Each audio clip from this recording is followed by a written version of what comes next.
BNP ক্ষমতায় বসে ভেবে নিচ্ছে যে এবার তুমি কি করবে। একদিকে তো আমেরিকা জামাতকে চেয়েছিল, আর তুমি আমাকে বসিয়ে দিয়েছো।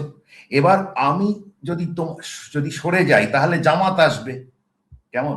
তাহলে তোমার কি করে সুবিধে হলো? তুমি দুদিক থেকে হেরে যাচ্ছ।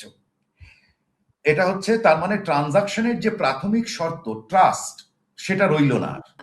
মিস্টার বোস, দেখুন, আওয়ামী লীগের যে সমস্ত সমর্থকরা এই নির্বাচনে ভোট দিয়েছিল, তাদের একটা আশা ছিল মুক্তিযুদ্ধকে আসলে বাঁচানো, এবং যেহেতু আওয়ামী লীগকে বিএনপি নিষিদ্ধ করবে না বলে তারা বিভিন্ন সময় দলের মহাসচিব থেকে শুরু করে বিভিন্ন নেতা এটা বলে এসেছেন। আপনি স্পষ্টই করেছেন যে বিএনপি কথা দিয়ে কথা রাখে না। ভারতের সঙ্গে এই অভিজ্ঞতাটি আছে, এবং বাংলাদেশের মানুষের সঙ্গে এই অভিজ্ঞতা আছে। এইবার বাংলাদেশের যারা বিশেষ করে আওয়ামী লীগের সমর্থক, তারা তো একটা প্রতারিত বোধ করছে। সেইখান থেকে যে পার্সপেক্টিভ থেকে ভারত বিএনপিকে সমর্থন দিয়েছিল, যে অ্যাটলিস্ট বিএনপি তার বর্ডারকে নিশ্চিত রাখবে, 10 ট্রাক অস্ত্র মামলা যে ঘটনা, সেটির মতো ঘটনা ঘটবে না। এখন ভারতও কি প্রতারিত বোধ করছে বাংলাদেশের ওই আওয়ামী লীগের সমর্থকদের মতো? এখানটায় বিএনপি আনটুইস্ট করবার চেষ্টা করছে দুটো জায়গায়। একটা হচ্ছে যে বিএনপি, তিনটে জায়গা। বিএনপি, আমেরিকার সঙ্গে বিএনপি সুসম্পর্ক নেই, এবং ঠিক সেই কারণে মিস্টার খলিলুর রহমান আছেন। এবং আরো আপনি যদি খেয়াল করে দেখেন, দেখবেন যে ইউনূস সরকারের যে টিমটা ছিল মোটামুটি সেটাই থেকে গেছে আমেরিকার ক্ষেত্রে। তো আমি কি একটু ইন্টারফেয়ার করবো এখানে? আপনি বলছেন যে আমেরিকার সঙ্গে বিএনপির সুসম্পর্ক নেই, রাইট? তাহলে আমরা যে মাত্র কদিন আগে দেখলাম জোবায়দা রহমান আমেরিকা সফর করে গেলেন, হোয়াইট হাউসে গেলেন, সেই সম্পর্ক কোথা থেকে এলো? না না, সম্পর্কটা করার চেষ্টা করা হচ্ছে, সুতরাং উনি আনকমফোর্টেবল আছেন ইউএসএ নিয়ে।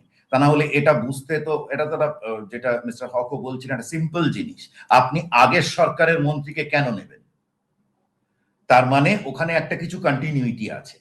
আপনি, এটা শুধু চাপ নয়, আপনার দিকেও ইনক্যাপাসিটি আছে, তাই জন্য করছেন। কেমন? দ্বিতীয়ত হচ্ছে যে জানে, বিএনপি জানে, এটা এটা এই জায়গাটায় অদ্ভুত জায়গা। দেখুন, বিএনপি জানে যে ভারত জামাতকে আসতে দেবে না বলে বিএনপিকে সাপোর্ট দিয়েছে।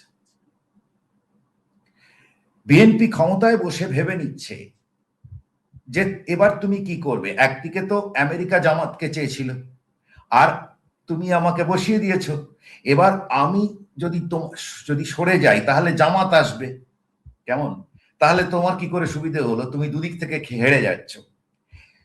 এটা হচ্ছে তার মানে ট্রানজাকশনের যে প্রাথমিক শর্ত ট্রাস্ট, সেটা রইল না। কেমন? যে কোনো সব সময় ট্রাস্ট থাকে একটা। কিন্তু তার থেকেও একটা বড় বিষয় আছে যেটা নিয়ে অনেকদিন ধরে চর্চা ছিল, এবং আমাদের দেশেও বিএনপি পছন্দের দল নয়। তার কারণ তার ট্র্যাক রেকর্ড।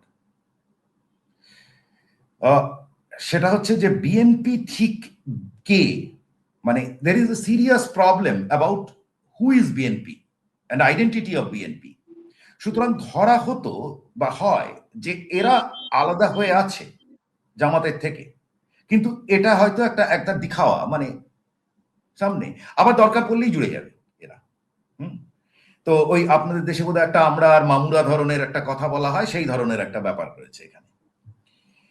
এইগুলো যদি ঘটে, অবশ্যই সে ভারতকে আপাতত প্যাঁচে পাচ্ছে, কারণ ভারত এই সবে তাকে সাপোর্ট দিয়েছে। ভারত খুব রেড কার্পেট ওয়েলকাম দিয়েছে। নরেন্দ্র মোদী তাকে, তারেক রহমানকে উইথ ফ্যামিলি ইনভাইট করেছেন।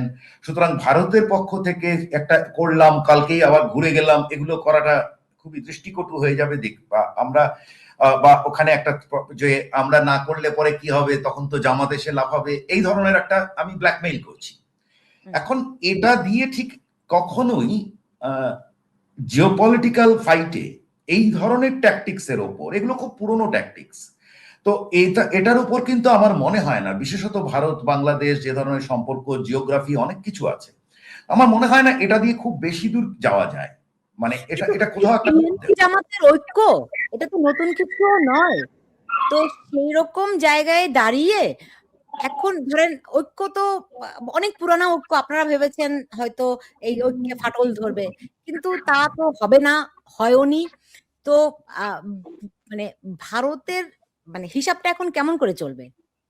কোন না না, কোন আপনি যেটা কথা বলছেন সেটা হচ্ছে আইডিওলজির কথা বা একটা আপনার ধারণার কথা।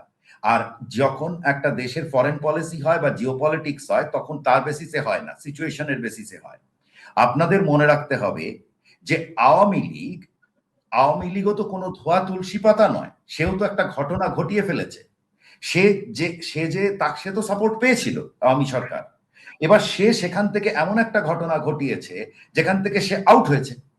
এবারে এই ভ্যাকামটা আছে, এই ভ্যাকামটার উপর আমি বেস্ট পসিবল অল্টারনেটে গেছি।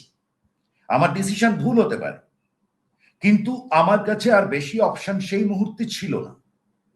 সুতরাং সুতরাং তার বেসিসে আমি সেই মুহূর্তে গেছি।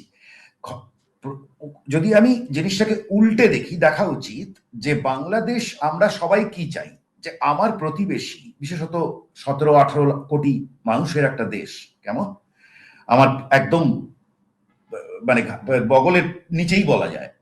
তো এরকম একটা জায়গাতে তারা আছে, সেই দেশটা যদি ইয়ে থাকে, পিসফুল থাকে, সেই দেশটা যদি প্রসপার করে, তার যদি উন্নতি হয়, তাহলে পলিটিক্যালি স্টেবল যদি থাকে আমার সুবিধে। কারণ তাহলে আমার অনেক রকমের ইস্যুজ আছে যেগুলো হবে না, আমি এটা ভাবে হচ্ছে প্রাথমিকভাবে। এখন আপনি আমাকে বলুন যে যদি এই ঘটনাগুলো ঘটছে, আজকে হয়তো আওয়ামী লীগ দুর্বল, আজকে তার হয়তো ঘুরে দাঁড়াবার মতো শক্তি এই মুহূর্তে হয়তো নেই, আমি জানি না আছে কি নেই, সেটা বলতে পারবে আওয়ামী লীগ, করতে পারবে। তো এখন কিন্তু মানুষ তো একটা বড় অংশ, আমি ভোট তো আওয়ামী লীগের তো কিছু কর্মী থাকে, কিন্তু আসল তো মানুষ যাকে তারা তাকে সাপোর্ট করে। এবার আওয়ামী লীগ বাদ দিয়ে আমাদের ধরে নিতে হবে যারা বিএনপি জামাত এদেরকে সাপোর্ট করছে না, সরকারের অ্যান্টি এস্টাবলিশমেন্ট ভোটটা এবং অ্যান্টি এস্টাবলিশমেন্ট অ্যান্টি জামাত ভোটটা, সেটা যাবে কোথায়?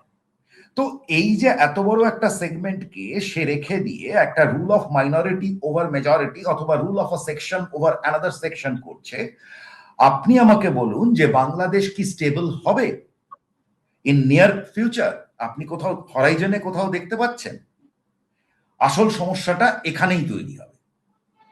কারণ আপনার যদি উইক হওয়ার ফান্ডামেন্টালস থাকে, তাহলে আপনি জেনে রাখবেন যে সেই ফান্ডামেন্টাল গুলোর ওপর যদি আপনাকে আমরা যেটা চাইছিলাম, তাহলে আপনার স্টেবিলিটি থাক, আপনি ঘরে ঝগড়া করুন, অশান্তি করুন, আপনারা যা খুশি করুন, কিন্তু ঘরে থাকুন, পাড়ায় বেরিয়ে পড়লে বিপদ হয়ে যাচ্ছে। তো সেটা যদি না হয়, তখন পাড়াকে কোনো না কোনো একদিন তাদের ঘরে ঢুকে তাদের কিছু করে আসতে হবে।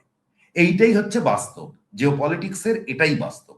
সুতরাং এর বাইরে আমার মনে হয় না নতুন অন্য কোনো পসিবিলিটি থাকতে পারে। আমি যেটা দেখছি, যেটা কোনো ভালো জিনিস দেখতে পাচ্ছি না।